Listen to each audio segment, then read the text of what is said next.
All right, welcome to lesson 35. And I'll tell you why. Lesson 34 is practical. That is very short, 4 slides long, I think. And so we're going to move ahead to 35. You can also have a look at that practical, obviously based on lesson 33, which we have covered already.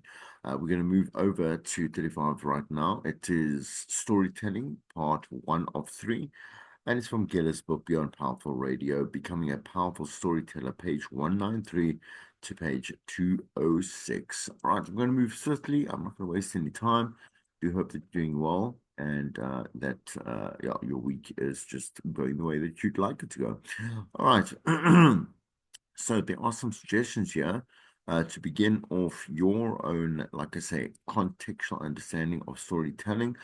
And you should go and Google Master Storyteller Paul Harvey, listen and read a couple of his stories and pick your favorite. Why is it your favorite? When we look at, storytellers that we really enjoy, it really is because well, I believe it's about the impact that someone has made on you when they have been, you know, that person, or again, maybe a person you don't know, right? That has made an influence on how you feel, and how you, how they trigger your imagination as well. Mine personally is my mother. Sorry, excuse me. Right, why I stumble over and you say that. My mom, my mama, right? Okay, my earliest memories of storytelling is when I was about four, I think about four or so. We had a grocery shop, right? And my father would be away. He was a sales rep then. He's still a sales rep now. The old man is still going strong. I'm so glad. Right. Sidebar. Anyway, and we had this little grocery shop out in the orchards where particularly so my mother ran that. She would work there during the day, and obviously because I mean, hello, I was four, I would be with her throughout the day. Anyway, during lunchtime, it was really quiet, obviously, in terms of business wise. And so we had a little time, right? My mother would obviously, hello, I'm 4 years old. I'd like lie in her arms and I'd sit there and she would tell me these great stories about Greek mythology. So, because when she grew up, she didn't know and wasn't exposed to, nor was, I mean, the culture of separate culture didn't kind of advocate Cinderella and Snow White, whatever it may have been, because we had so many great stories coming from our own, like I say, I would say not history, that's just called mythology in general. Anyway, and she knew those stories off by heart. In other words, not even needing a book or some reference, whatever it may have been. And I would, I would stare at her, like gaze at her eyes and her mouth and her facial expression as she would like daily, tell me about Zeus and Hercules and the golden fleece and just would describe Medusa to me and whatever it may have been, all these things that she knew from her own childhood, and again, as our history, quote unquote, our culture as Greek people, would come so naturally to her, and I mean, it was genuinely. Besides, obviously, the personal connection, because we are mother and son, right? It was one of my favorite parts of not only my day, maybe my life as well. And so that shows you what a great storyteller can do to one person. As I said there, it was one of the greatest moments of my life. I loved it so much, and it meant so much. And I can remember those stories even to this particular day. But more so, I remember the connection, right? Picture this now. You turn on your car about to leave for work. So you switch on your radio, and as you do every day, you put the volume a little louder for background noise while you drive. Suddenly you pause, put the sound louder, put your car in neutral, and lean back in your car or your chair, right? For a moment, you don't care whether you're late for work because you're captivated, right? The topic on radio has literally captivated you to a point where you have 100% interest. I can attest to this because this is what Penny Liviani's show would always do to me. Always. When she was doing the 6 to 10 show, or I think it was six, it was might have been 6 to 9 back then on Metro. I remember so clearly finishing from varsity, and then I would go to the gym, right? And so it would be obviously in the evening, and I would sit, not particularly for the whole show, but because obviously I do the commute from my parents' house. I was still living with them, to the gym, and when I got to, and I was listening to Penny on the way there, and because she was so good, she's so good, whatever she was saying was so great, right? I would wait in the car. Jim could wait because hello. Also, yeah, I'm sorry. Like late for work is not an excuse, right? You're going to work. Take the phone with you. I was saying take the show with you. For me, again, we this is it's ageism. Sorry, we didn't have phones back there, which held with like the internet connection streams and all that type of stuff. Anyway, so it was on the radio, and she was just you know what she, she, I can't even as I think I mentioned before in maybe one or two of the lessons where you can't explain why someone's so great, but they are right. Penny was so great, is so great. I'm going to brag a little bit here, because I worked alongside her as a co-host on the breakfast show on ETV, and I mean, she was everything I imagined her to be. This bold professional who was again just well knowledgeable, not about education, but knowledgeable, and she has this presence about her. Love, right, Penny Leviani. Who is that person for you? I can't remember the topics now. It was literally every single day I would do this, right? Okay, anyway, become so human beings love stories, right? Captivation, captivation, captivation. We learn through them from the time that we are children and continue the tradition as adults. We love a captivating one we love captivating an audience and and we love a captive audience, should I say? And the audience loves to be captivated, right? So again, I'll go back into Greek history as the first quote unquote they weren't the first storytellers. Human beings have always told stories. So we can imagine cavemen, and I don't know what language cavemen used or cavewoman or whatever it may be. Who knows? It doesn't really matter, right? But the thing is that we know that they would tell stories because there are obviously patterns of evidence in terms of their artwork, right? That they would obviously put within this. We found many cave paintings or whatever it may be showing like tribes and obviously specific kills, like for example, like woolly mammoths or whatever it may have been. I know it sounds stereotypical, but it comes from somewhere. I also watched enough documentaries to know that it's the truth, right? Or the truth we know. So there's always been a need for human beings to tell stories or to at least be able to account what a story that they felt was very, very important in their own history, right?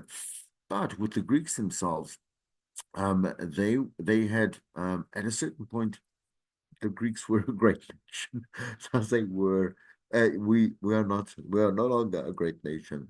Anyway, but because obviously philosophy, mathematics, like science, all that type of stuff, sure, politics even, it came from Greece, right? But also that the concept of theater and arts, I'm saying crafts, art, and culture, right, came from Greece as well. And the story is that, and the really short story of this is that so you've seen, I mean, if you've seen 300 and you've seen, what is the other one called? It's really good. It stars, uh Henry, what's his name? The Superman guy. Anyway, I think it's called Immortals, right? Anyway, go watch it. You'll see kind of the dynamics of what compartmentalizing like the warriors and then those that were scribes or storytellers, right? What happened is that the warriors would go, the soldiers, etc., would go on missions of war, conquest, or whatever it may have been, right? Okay, and they would have this one guy, and I might have mentioned this before in a previous episode, previous lesson, right? Um, but it's a good one to tell, right? Okay, this is where storytelling came from. The one guy would go there with them. He wasn't exactly built to be a warrior, but he was built to document, right, a story, right? So not necessarily writing it down, but maybe writing it down in written form to be able to come back when everyone came back, right? For the entire village or congregation that these soldiers came from, right?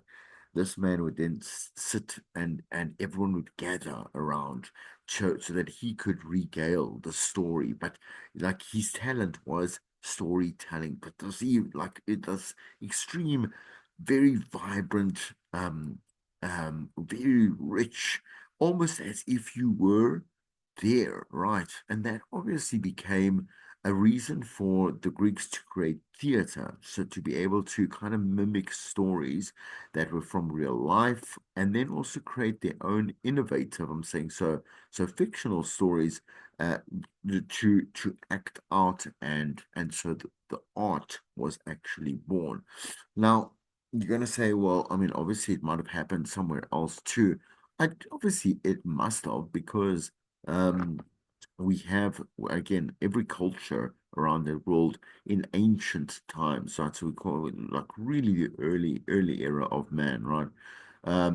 Must have been like really, really edging towards wanting to express themselves in some other way. The Greeks, like I say, just mastered it first, and the rest of the countries quite soon followed after. Okay, Rome, Italy, moving down to obviously the Middle East and upwards to Denmark's and the Swiss and whatever it may have been. Europe in general, definitely in Asia. Storytelling was, I mean, we see the variance in the way that people tell stories down in Africa. Beautiful ways that expressing certain stories, journeys, etc. Wonderful, love it, and the Native Americans specifically too. We would find that, and again, just kind of think of so looking at archaeology, right? So archaeological finds where people would like put stuff they would want to express themselves and in through words, through words, even the Bible, like verses and books or whatever were carved into stone back in the days of pre-Moses and stuff like that. Well, I think Moses wrote the first four books or whatever of the Bible in, but it doesn't matter. But there were literal carvings that have been found and be found time and time again of people writing stuff down, not drawing something. I'm saying not creating something like a sculpture or like an image of something, whatever, but writing words down for obviously the purpose of powerful communication, right? Focus, engage, opinion, position, storytelling. There are those who naturally are powerful storytellers, like my mom, right? And for myself, I'm not a great storyteller. I've got to really focus. I've got to focus because my mind's all over the place and my words all over the place, and I think a little too fast, and I need to slow down, and I've got to put things on like in front of me in point form, kind of to be able to, I'm saying clearly and concisely convey a story with all the best parts of it, right? That makes me a good storyteller with tools, right? But they are natural storytellers, and you would know one or two or three or four for yourself because nearly everyone has access to media and technology. It is your well-honed ability to tell stories that will allow you to get an audience and to keep that audience's attention. Very important. So you would know, like if you have to come back, let's say from ancient Greece all the way down, all the way back to 2025. If we just are scrolling through TikTok, for example, will give each video, whatever each stream, maybe about 2, 3, maybe 5, even 7 seconds, right? Before we scroll over and over. If the story's not great, if there's no captivating, we just move on, right? So we have very low tolerance of bad quality or uncontextual. So it's not contextually relevant to us in any kind of way. No interest or no captivation. Once again, right? Whatever medium you use, if it's not a good story, it won't get attention. Well, the mantra is there is no boring story. There are no boring stories, only boring storytellers. No, there are boring stories. I can tell you that. If I had to tell you about my morning routine, it's not interesting at all, right? So whether I'm a fantastic storyteller, I would find that my audience would be very upset if I had to regale a massive story about how I get up in the morning, take all my pills. That's the first thing that I do, because I normally forget. Uh, take my pills, have a smoke, like go to social media. I don't know why I'm laughing. It's just kind of like it's so sad. Anyway, go to the bathroom and then that's my morning. Put in some music and then I go. How interesting was that? Anyway, so whatever it is, right? Okay, whether you want to be a broadcaster, communicator, or any kind of that or this type of profession, your job likely involves powerful storytelling. Everyone, parents, teachers, managers, journalists, salespeople, advertisers, marketing executives, and entertainers all use stories to be able to convey a message. So, for example, if we look at an advertiser, right, someone that's involved in PR and sales, whatever it may be, right, would have to advocate the story of why a particular product or service or whatever it may be is important in your life and why you need it, right? We can't just randomly put a car on screen or name a car's name and not contextualize why this car is so great to have or like who should be the ideal buyer or the owner of this car, whatever it may be, right? Anyway, it's a way that you do tell stories, right? Using your own personality and tailoring it to your audience. But we can tell one story to many different types of audiences. And so the angle, right, and the context and the content that we choose to, as well as the delivery of it, will change depending on who it is that we're speaking to, right? So obviously, connection, response to stories reflects the basic theme of human nature: good, evil, right, wrong, humor, love stories, the ridiculous. So life is absurd, and obviously, how an individual can triumph over odds like David and Goliath, or quote unquote revenge stories. I don't know. I don't want to elaborate on that, right? We like to hear a good story. Like, and again, something that relates to like we can, because it's normally about human beings. Sure, we can have stories about animals that can talk and whatever is fictional characters, whatever it may be. But at the end of the day, they're using. I'm saying if they're using the English language, they're using language. We put character to them. If they have obstacles and they have like their challenges, whatever, we can relate to them. If they have there's a protagonist and antagonist, right? So in other words, a good person and a bad person, right? Good versus evil, right? Okay, we can relate to that as well, right? Stories that show characters and are hopeful and teach, inspire, or move people all will work. Tommy Kramer's 6 steps to great storytelling. We're going to go through those 6 steps in just a moment. But here's a little bit of a quote from Kramer. It looks easy, and everybody talks about storytelling on the air, but only a small percentage of people on the air know how to become. Sorry, yeah, just need to drink some water. To open, to be compelling when they do open the microphone, right? So you would think that everybody who is on air should have the ability to, right, to tell a story very well, because that's just one of the mandatory things that entertainers, right, for example, us as broadcasters need to have, right? Not need, not need, not should, right? So it's not a suggestion, it's a directive, right? But we don't really hear that, in I mean, a certain percentage of our broadcasters, right? Because you know what, like it's all about attention to oneself's detail, the detail one's own self.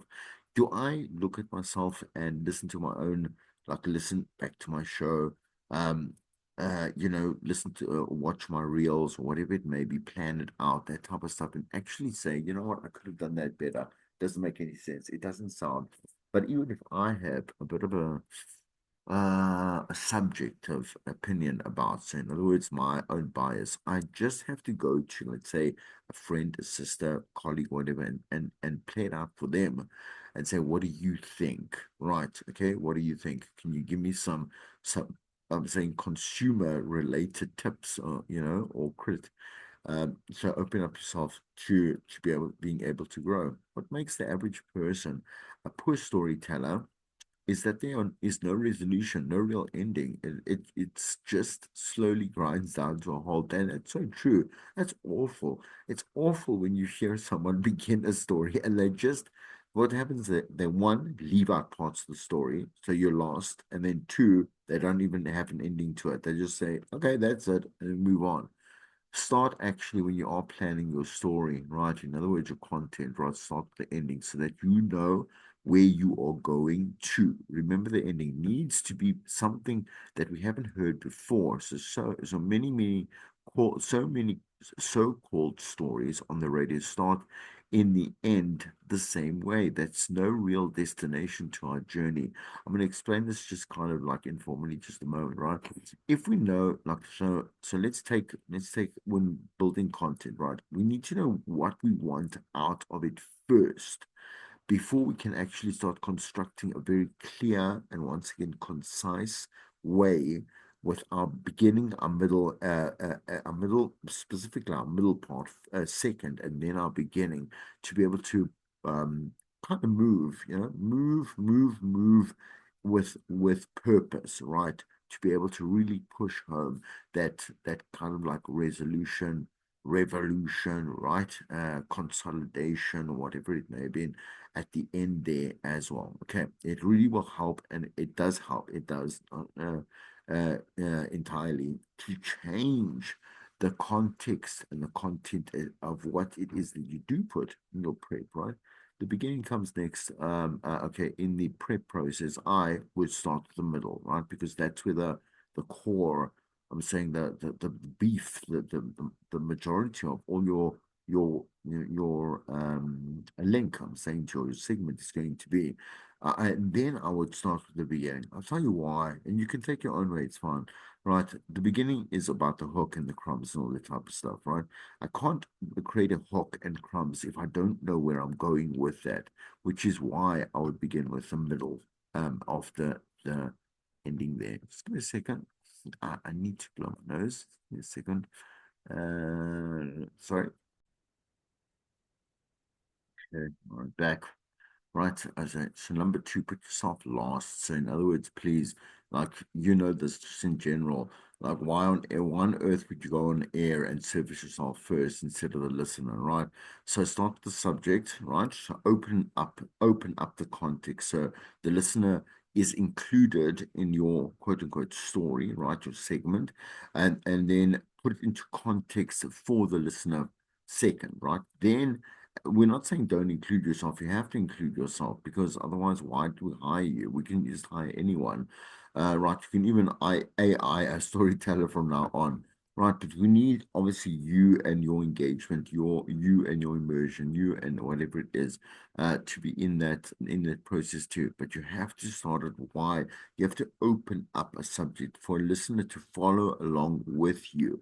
If you start with, for example, I have been, I'm saying within a link, right? It makes private first. And so the thing is that the listener is listening to you, not with you, right? So not when I say with you, they're not moving along with with you in the story itself. So if you do decide, for example, to I don't know, like execute a call to action, right? They won't really actually know what to say to you if you had started privately first with yourself instead of publicly, I suppose. So with them second, never be typical. So say what only you would say about a subject. If someone else would say it, reject it, right? Use real language. In other words, please colloquial. So talk like they do, and don't again, there are many of us that have a larger vocabs, right? I do like using my vocab. I work really hard at learning those words, right? But I don't go. I make sure that it's the language that I'm pretty much I'm sure everyone has come across at one point or another. But also I use it in a way that the sentences will make sense, and so the content will make sense. But I, and pretty much all presenters should talk, just like the listener talks, right? At the end of the day, a normal person, right? Right. Anyway, don't read it to me, please. Off my word. Only if you quote something. So, quote unquote. Here we go. When I do have obviously, so everyone has prep, right? Prep involves some facts or some stats, whatever it is. Change your tone of voice. Make sure that you state this comes from whatever business tech or whatever it may be, and say that and execute it as it is read, because people will be like, okay, that's cool. Like, don't pretend to be the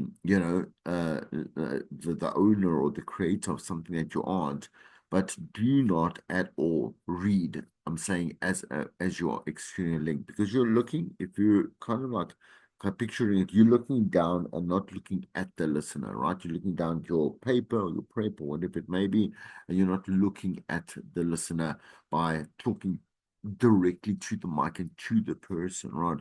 Find another camera angle. So this is the best thing you'll ever learn. When a great form of director walks around, right, watching the actors rehearse, he constantly, that's very sexual, sexist, right? He or she constantly thinks, who do I show in this particular shot? In other words, here are how the camera angle thing, or here's how the camera angle thing works.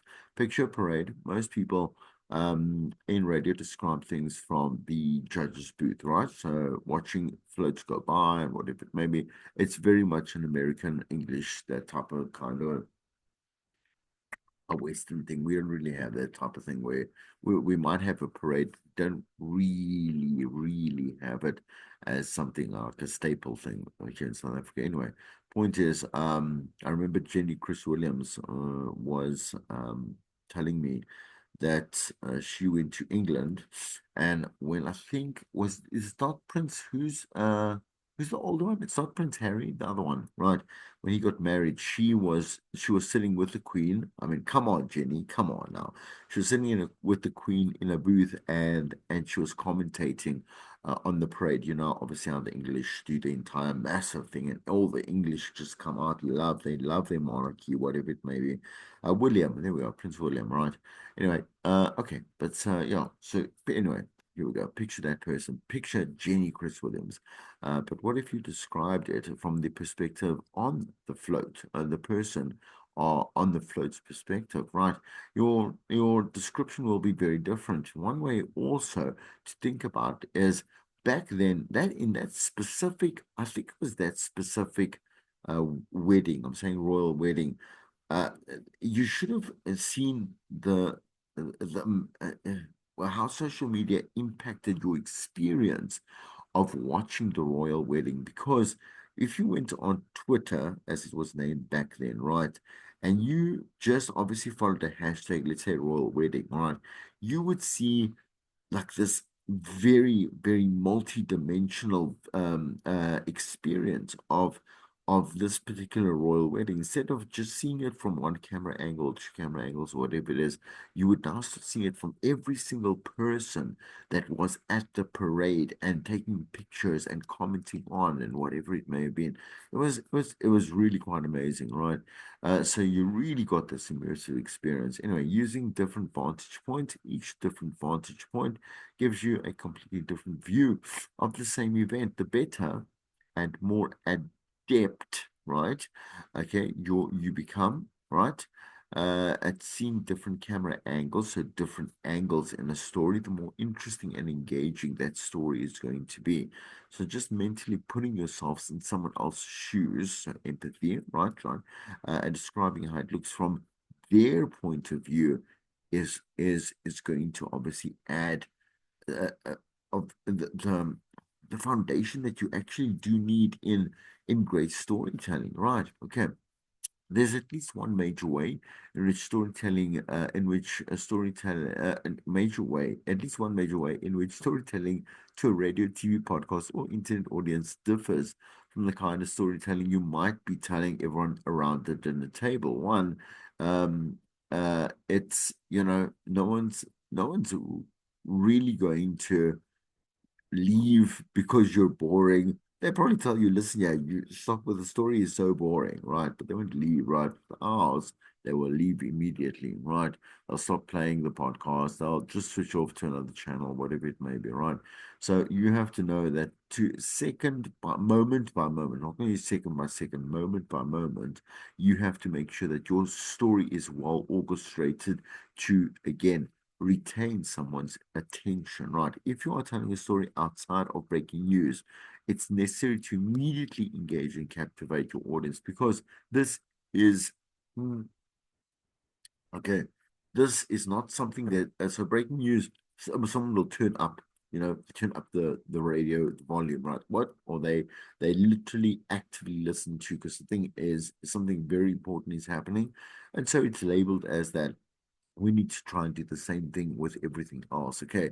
As with anything you put in there, ask why should someone be listening to this, right?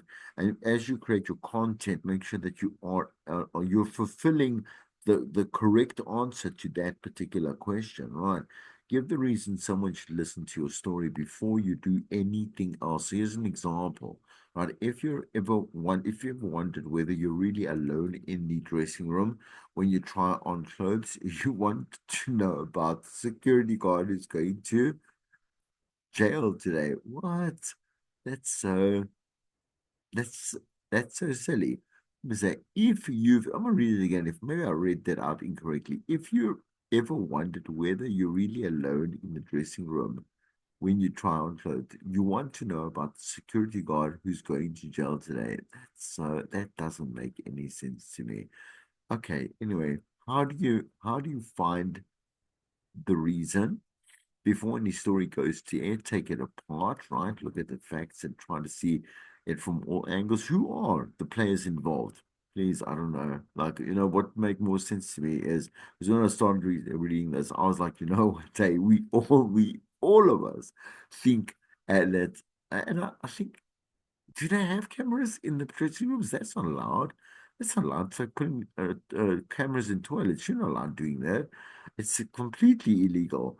Anyway, but I have seen dressing room, and I'm not talking like X-rated stuff. I'm quite sure I've seen like hidden cams. I'm saying in dressing rooms or whatever. Maybe it does sound like erotica, like porn or whatever. It was not that. That's such a weird reason to look at something that turns you on. Anyway, but the point is that, yeah, anyway, sidebar. Um, I think all of us do think that we're being watched in a dressing room, and also sidebar. This would be more interesting, I suppose, more a better way to start this type of conversation on air is that no, if nobody looks good in the dressing room, everybody looks awful. You always, like, if you want to lose yourself, like your self-esteem, you go and try out an outfit in any dressing room. The lighting is awful. Those cameras, I mean, the mirrors are awful. Anyway, it doesn't matter, right? Anyway, so you would ask a number of questions to see whether or not, let's say, this particular content piece might actually work, and I can evolve it. In other words, that's not going to stop. Like, for example, with the way that no one can make us feel as bad as a dressing room does, right? Anyway, so how do you find the reasoning as to why it is that you want to tell the story before any story goes to air? Take it apart, look at the facts, try to see it from all angles. Who are the players involved? How can you make your listener care about these players, right? In other words, these people, or So components or whatever it may be, these are components like, for example, a company, or like I say, like components, right, can be a player in a story. So who will be affected by the outcome of what you have to say? Answer at least one of these questions and put it up front. So looking through the prism, like if you know what a prism is, it's like that kind of like triangle shaped object that when you shine just normal like bright light in it, what reflects out of it are the colors of the rainbow, right? Okay, anyway, right. So while it's the same crystal, right, and the same light and the same wall, that you would see this reflection of the different colors of the rainbow, right? Okay, when you move the prism, you change the perspective on the light, and you see a completely different pattern of these particular colors. So obviously, think about your that as a kind of metaphor or understanding of how angles will change the context or the importance of your story. And again, because we have ulterior motives as creators, right? We want to focus specifically on the child's story within a particular story, or the mother's angle, or for example, let's say the police convict, the police, the convict that the police have captured, whatever it may be, right? Okay, or maybe even the system. We're a global village with the internet. Obviously, no matter how long someone's been missing, you have the time and patience to look, and with a bit of information, you can find nearly anyone. It's so annoying, right? I'm saying the digital age is very annoying because if you like some privacy, good God, I'm sorry for saying that, but everyone just finds a way to irritate you and find you. Studies show that twins often feel incomplete if separated, excuse me, even if it happened when they were infants. Okay, now do you ever wonder whether twins feel like two halves of one whole? I'm sure you don't, right? Because this is then you've been awake too long. If you are a twin, do you ever feel that you're missing your other half being separated? What does this actually mean? So let's go another one. If you never had a good parenting model, you should think twice about becoming a parent. It's hard enough to be a good partner, never mind deciding to. Um, I'm saying deciding to take the next step. All these are acceptable angles, which you can approach a story with about family dynamics, for example, right?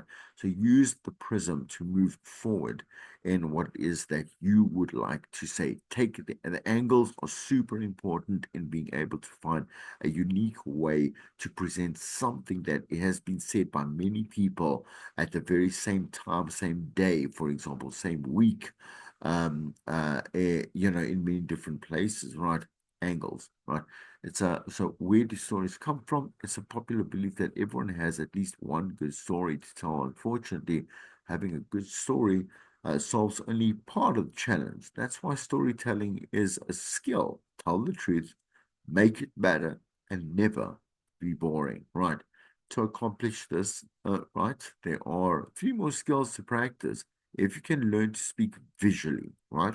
We've said this before, like focus on which aspects of the story you would like to really, really put, like, or execute theater of the mind, because those particular parts of the story are important to why you're telling the story in the first place. So really, really lock into using visuals, right? Through the words that you use, or being able to create some kind of visual experience, right, for your listener. And obviously use, remember, like you instead of me, we or I, you will instantly become more powerful. Stories can come from anywhere, so you get stories from peers, clients, colleagues, as well as from simple research. But by far, your biggest stories that are you going to source are from your own life experience. So not what you only experience in life, but what you experience every single day in life. Some of the best stories or content from your material come from real life, from the real lives of people. No, pretty much the majority of all your stories come from real life, right? Okay. I wouldn't see, so what's the opposite of real life? Like fantasy. Um, uh, so predominantly we won't really find. Okay, let's think about, Anyway, okay. So Jeffrey Hedquist, 10 questions for storytellers. One, who is the story about? Two, where are we? Your audience obviously wants to know, like, where in the story are we? What is the goal of telling this story? Because you need to obviously reach that goal at the end of your story, of you telling that particular story. Let's move on. What's the obstacle? Like, so you've now created some kind of dilemma, some kind of reason to kind of process or try to start processing a road to resolution or solution. What's the process of overcoming that particular obstacle? That's what I just said there. You want to start finding out and obviously supplying your audience with a way forward. That's why I think I've mentioned before that if you listen to radio these days, many presenters just stop. They stop here. They don't actually. They make more statements and move on. A lot of the content links are not complete, right? Which is not good. Sidebar, right? Are you showing instead of telling? So use the active voice. Tell your audience or let your audience reach their own conclusions as to how it looks, feels, smells, whatever it is. And allow them to, because the more they imagine, the more engaged they are. Number seven, are you keeping it interesting? So how are you along the way making sure that it still is it's locked into their current state of mind, right? What's the emotional connection, right, that you want to bring in? Is it anger? Is it sympathy? I'm saying, is it joy or laughter, whatever it may be, right? Okay. It doesn't only have to be one, it could be many, right? What's the point?